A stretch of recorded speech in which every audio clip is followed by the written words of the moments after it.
Welcome everyone to Already Cancelled. I am Peter, that is Tara, and we are going to talk about the Twilight Zone Season 3, Episode 35. It is called I Sing the Body Electric. So, full spoilers for the episode as always. And this episode features a widowed father who is struggling to take care of his 3 kids.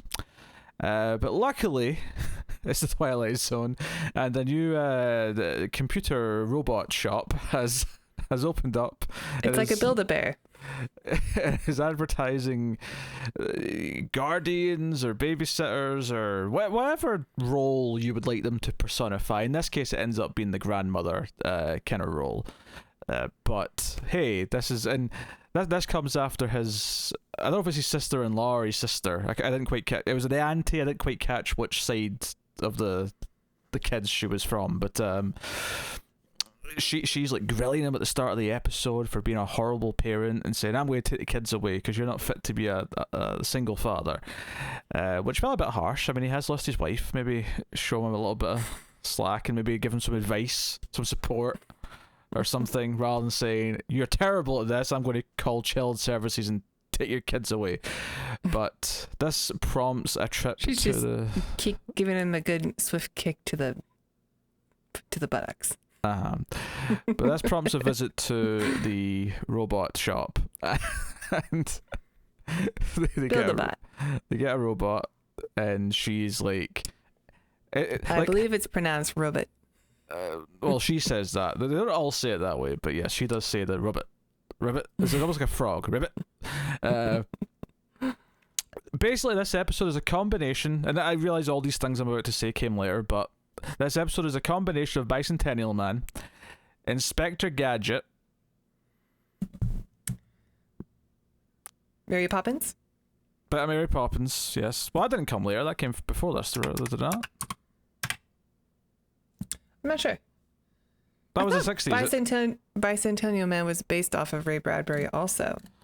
Ah, okay, so there may actually be a real connection there rather than just, something was kind of influenced by Twilight Zone. Okay, fair enough. No, Asimov, actually. Okay. Yeah.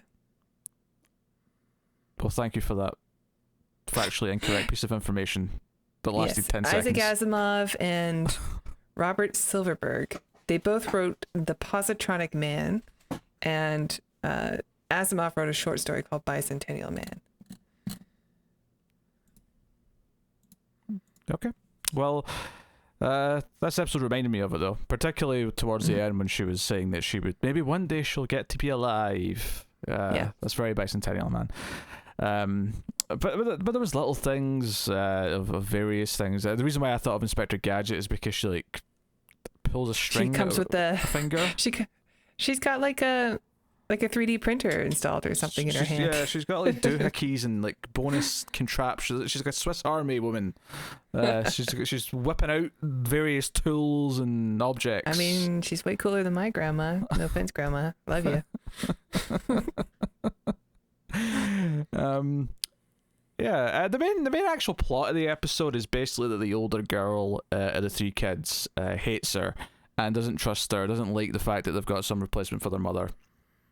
But we have almost like a of all things, it made me think of the speech from Terminator 2 where Sarah Connor talks about how the Terminator is in some ways is the perfect father because he'll never get drunk or tired, he'll always be there, he'll always come back, and he'll always, he's reliable. So basically this girl is too scared to get attached to any new parental figures because she's worried they might leave and, when we say leave, I mean die. And sure enough, Robot Lady jumps out and pushes her. And do you know what? This show, right? And They love to run over children. This show is obviously a great show, but it has a very, very bad track record with horrible looking car accidents. Especially ones involving children, as you point out, because the way she pushed the kid and then kind of just sort of fell forward onto the ground before the car was supposedly about to hit her looked comically quite bad. But the whole point of the scene, though, is that she actually like gets up, and again, this really made me think of Terminator. This was like, this is the Terminator where you think he's done, you think he's down, but then like digits start, digiting, and she gets up.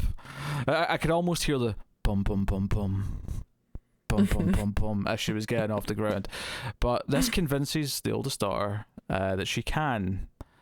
Which is honestly it's a bit of a weird message, I think, for the kid in a lot of ways, because everyone else she's going to ever care about is going to die.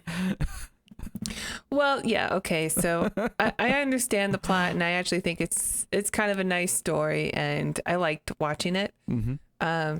I did think it was odd that she does basically die in the end, and like nobody acknowledges that, she's going away forever. They're never going to see her again, even though they treat her as a real person. So it is basically like a death for them, because she'll be gone. Yeah, she's just technically not dead because she might be sent to another family, so there's a chance she might live technically somewhere else. Or her memories will get put into like a box with all the other rejected grandmother figures and sex bots or whatever else they make in that place.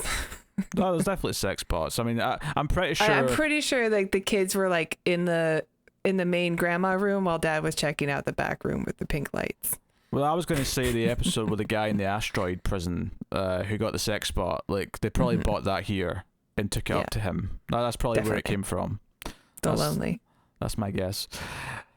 Yeah, do you know what's weird about this episode is that I think obviously there's a lot of concepts in it that I like, and there's a lot of individual moments and ideas that I like, but I don't think it ever assembles, no pun intended, given the assembling of the bot, but I don't think it ever assembles into a full story that I like. Like, I think everything's just a little bit too short changed in terms of like for example, right at the start of the episode, the dad gives this monologue about his struggles as a father. Like, once the auntie's left and he's talking to the kids, he has this monologue before someone says, "But what about this ad in the magazine thing?"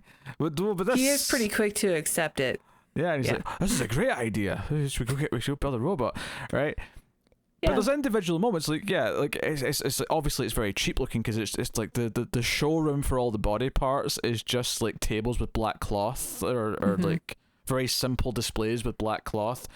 So it feels very kind of like you do really get the feeling that the black and white of this show really helped them get away with a lot that they wouldn't otherwise been able to. I did like the look of all the severed parts though, like the one with all the arms in particular. I thought was like, well, it's kind of disturbing actually to look at, or the one with all the ears.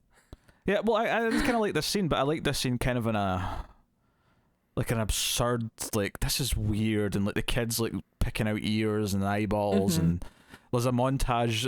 It's not even just like, oh, they like the guy who's selling, the salesman's checking things off a list. He's like, no, you have to go put them down this garbage chute when you pick them. Which I didn't understand how they send the voice down, because there's like a little like control panel where they can test out the different voices. They're not putting that down the chute. Well, I'm sure he like made a little note of which one to install at the end. Then why can't he make a note of all the things they pick? Maybe it's more fun for the kids this way. Oh, okay. What about the dad getting his sex bot though? How's that work? Is he it's very different parts, yeah. So yeah, there's like individual and obviously the idea of robots, the idea of replacing a loved one with a robot, the idea of connecting to an artificial life form as if it's a real person, and does that artificial life form have real feelings? All of these are concepts that are great, that I've loved in multiple, things throughout the years. I think this feels like almost like a crib note of like a larger idea that clearly Bradbury and other science fiction writers at the time clearly had bigger ideas for this, but you could fit it out 25 minutes. In fact, you can actually see the evidence of that, because for the first time I think in the history of this show, Serling actually comes in before the ending narration to narrate a time jump. I don't think this has ever happened on the show before. We've had middle narrations before, but this one does come like right before the end, which is still a bit different. When did we have middle narrations before? I don't remember any. It happened in the Burgess Meredith episode, Time Enough at Last. Did it? Okay, I'll take I'm your word pretty for sure. it. I generally don't remember it, I but know I'll it take your word happened for it. recently also, but we have taken a bit of a break from Twilight Zone, so maybe I don't remember which episode, but I want to say it happened this season also. Okay, I'm skeptical. Even I mean, even if that is true, like even the idea of like a montage showing the passage of time, so we can have a big time jump, is also kind of unique to this. I don't feel like any. Maybe there's one or two that I'm forgetting, but it's certainly not been a common thing in these episodes where you get a montage and then it's like 15 years later, so they can wrap up the story in a much different place. Which, by the way, so it jumps ahead to the kids are all grown up and they're all going off to college at the same time. 3 siblings are all starting college at the same time. I know. I thought that was a bit odd too. Okay, yeah, it is in the trivia. Okay. So, Walking Distance, Time Enough at Last, I Shot an Arrow into the Air are the other 3 episodes that have had a mid narration from Rod. Okay, all right. So none of those were that recent. But apparently this is the last time that occurs. It's been a lot because it really stuck out. Because I thought, wait, it's too early to end the episode. It feels a bit too early. And then, of course, he's like narrating, and we're seeing this montage of like her being this motherly figure and reading stories. And it feels like the dad just disappears at this point. The dad's not even the dad's just off doing his job now. He doesn't care. Yeah, he's too busy. Too busy for the kids. Well, that's not a father's role. That's why he had to get a robot. He can't be a mother. He's a father. He makes, let's go make money. Catch the big fish. Are you really quoting Birdemic right now? Yes. Okay.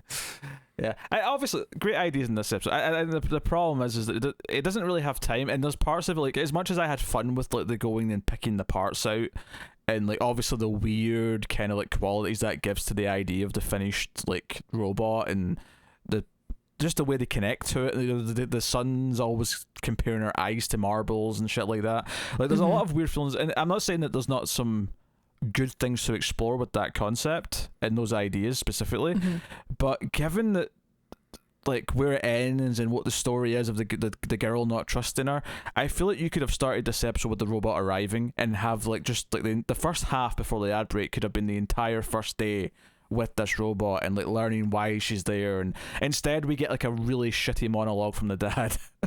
Yeah, I actually thought it was going to go in a different direction, because like the daughter was talking about like you can't just replace responsibilities with machines, like that's wrong and dangerous. And apparently you can. Apparently you can. Like, that's not the actual moral of the message. Like, yeah, you're in this awful situation, but because you're just avoiding it by replacing it with a machine, then like there's no opportunity for you to be closer to your children because you don't have to now. The thing is that clearly there's themes that this is sort of hitting at by the end, which we clearly love and we've seen done better than other things. So we understand what the good messages that it's trying to go for are. The problem is that it glosses over so many other things that it inadvertently makes a lot of bad messages on the way to get there, right? Yeah. So I do still think it's a decent episode, though. Like it's fun to watch, and I think not a bad episode. Veronica Cartwright's in it, and she's like a baby in it. She's so young, and she's I think actually she's kind of a decent child actor in this. She has to do a lot of emotional stuff, and it works all right.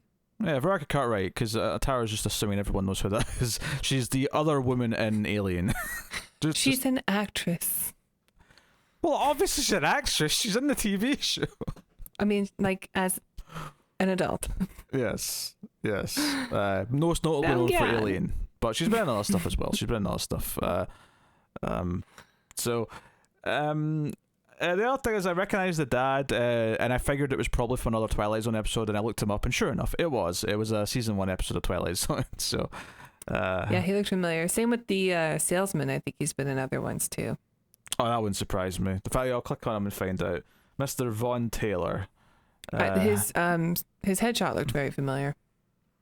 Yeah, it looks like he's listed for multiple episodes. Let me just go down and find. Oh, he's in like 5 episodes. Oh, okay. He's a favorite. He must have like small parts in each of them. This is his 3rd episode, and he's got 2 more to go. All right. Cool. Reliable actor. yeah, he's good for bit parts. You know, you can get him in. Which, by the way, we didn't even mention. It really wasn't that fancy, but from the outside, when they were going into the robot shop, the door did feel quite futuristic. Yeah, I like the little touch, like when the kid wants to storm outside, that you could see him like use the remote real quick to open it for her. I thought, oh, that was a nice little touch, little detail.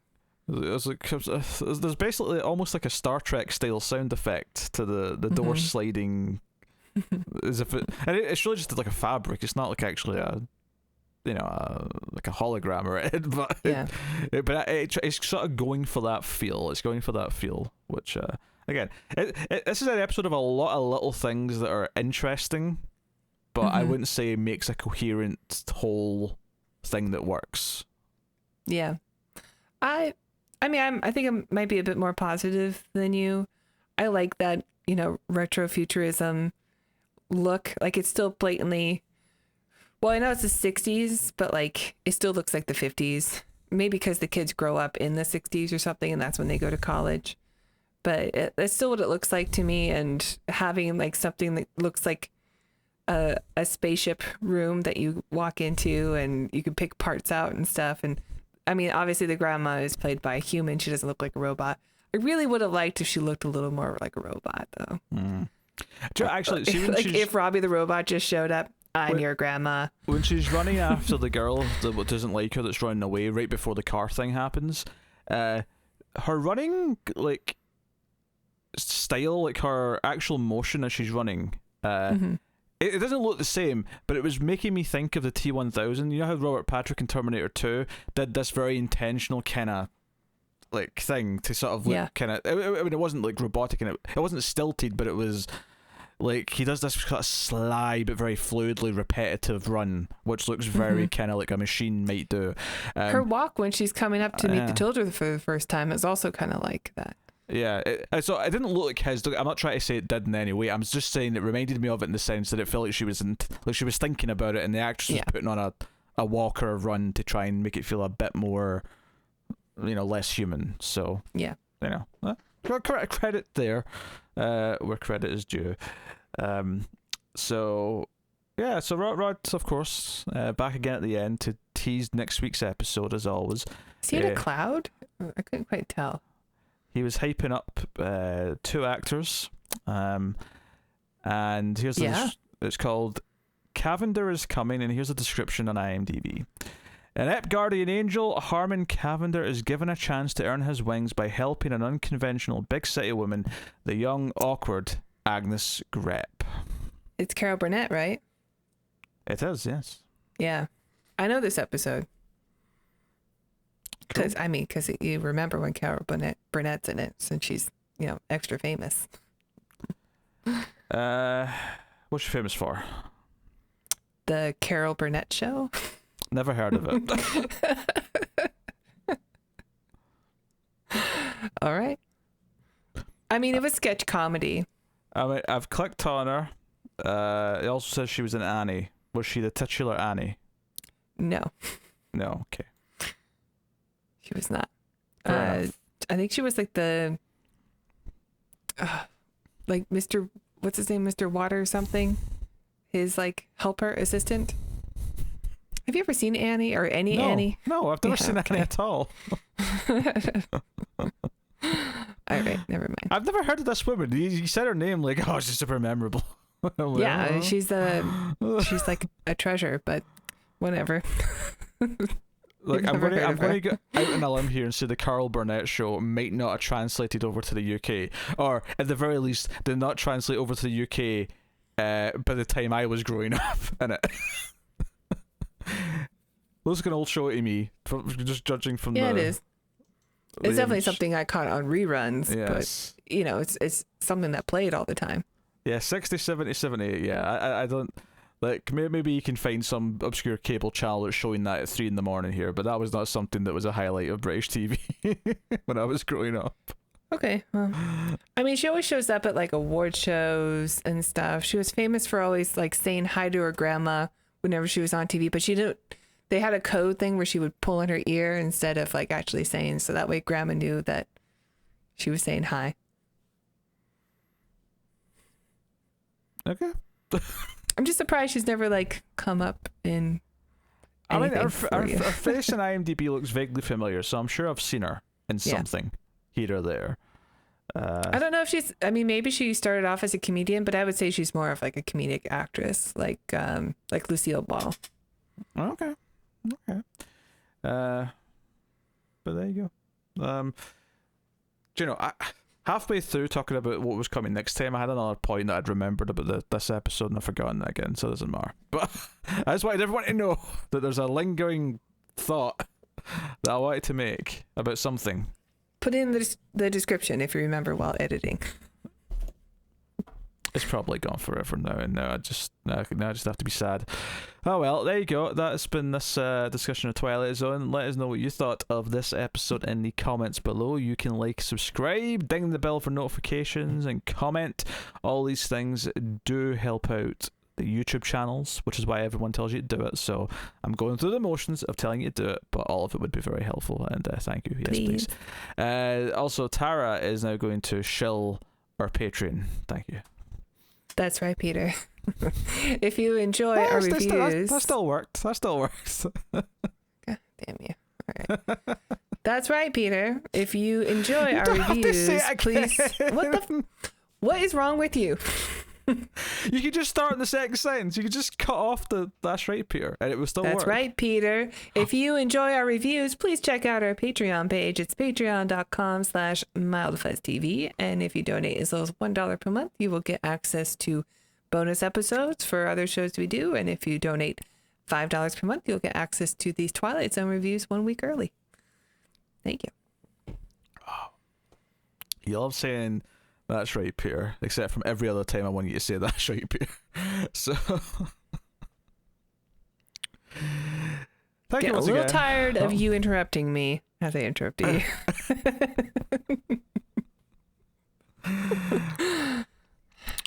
Something about the pot and the kettle anyway. right now. Something about the pot and the kettle springing to mind. An old saying. All right. Let's end this thing. All right, bye. Why am I doing the countdown to start the show? Like, guys, I'm not gonna lie. I've been awake for a long time. My brain is frazzled, and I legitimately just started a 5 count as if we were starting the recording. So thank you for joining us. It's been a pleasure. Keep watching TV in the Twilight Zone.